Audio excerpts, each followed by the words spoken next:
Praise the Lord. प्रभु के नाम की स्तुति हो। आज हम पढ़ेंगे न्याययोग 13वां अध्याय। और इज़राइलियों ने फिर यहोवा की दृष्टि में बुरा किया, इसलिए यहोवा ने उनको पलिश्तियों के वश में 40 वर्ष के लिए रखा।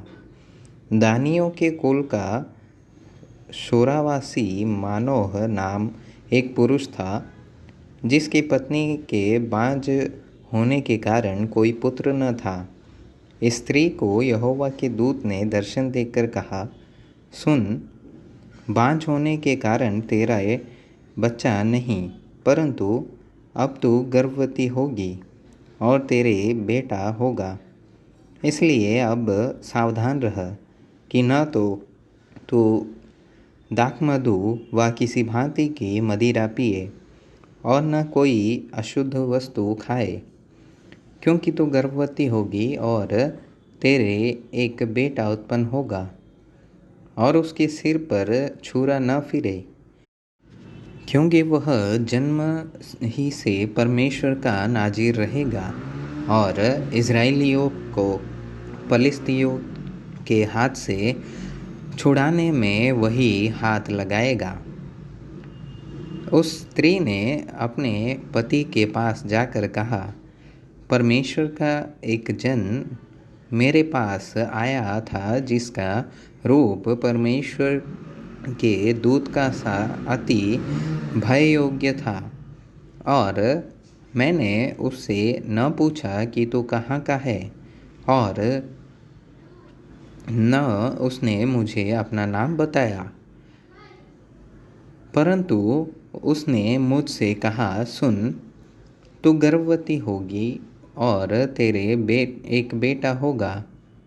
इसलिए अब न तो दाखमधु व किसी भांति की मदिरा पीना और न कोई अशुद्ध वस्तु खाना, क्योंकि वह लड़का जन्म से मरण के दिन तक परमेश्वर का नाज़ीर रहेगा। तब मानोह ने परमेश्वर यहोवा से यह विनती की कि हे प्रभु, विनती सुन। परमेश्वर का वह जन जिसे तूने भेजा था फिर हमारे पास आए और हमें सिखलाए कि जो बालक उत्पन्न होने वाला है उससे हम क्या क्या करें। मानो कि यह बात परमेश्वर ने सुन ली।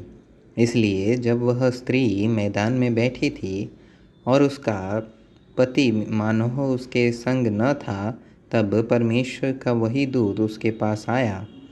तब उस स्त्री ने झट दौड़कर अपने पति को यह समाचार दिया कि जो पुरुष उस दिन मेरे पास आया था, उसी ने मुझे दर्शन दिया है।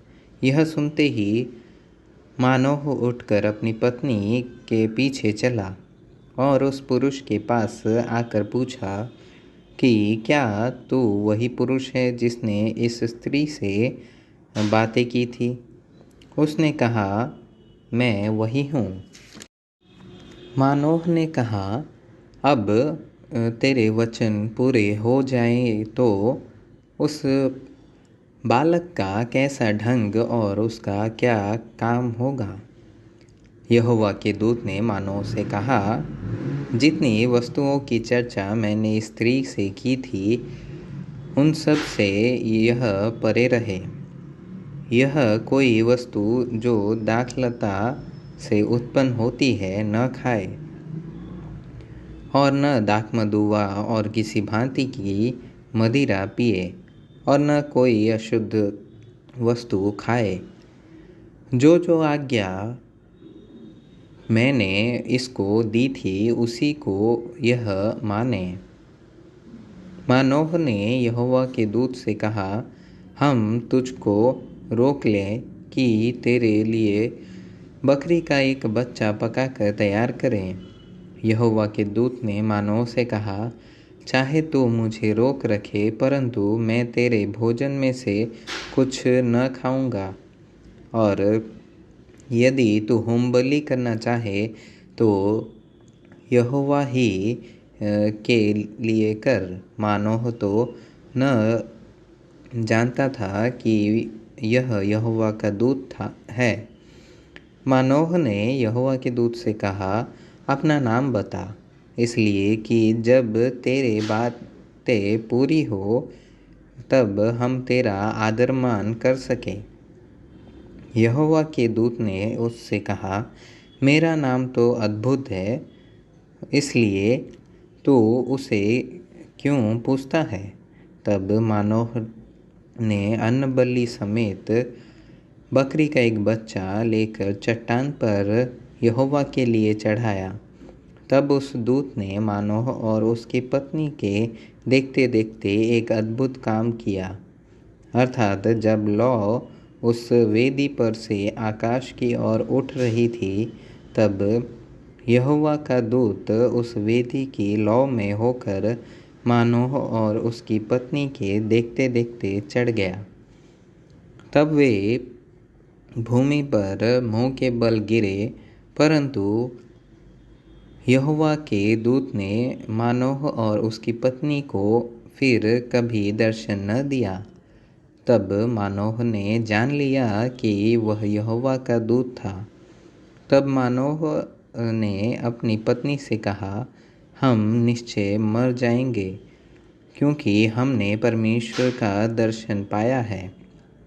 उसकी पत्नी ने उससे कहा, यदि यहोवा हमें मार डालना चाहता तो हमारे हाथ से होमबलि और अन्नबलि ग्रहण न करता, और न वह ऐसी सब बातें हमको दिखाता, और न वह इस समय हमें ऐसी बातें सुनाता। और उस स्त्री के एक बेटा उत्पन्न हुआ और उसका नाम शिमशोन रखा, और वह बालक बढ़ता गया और यहोवा उसको आशीष देता रहा। और यहोवा का आत्मा सोरा और एस्ताओल के बीच महनेदान में उसको उभारने लगा।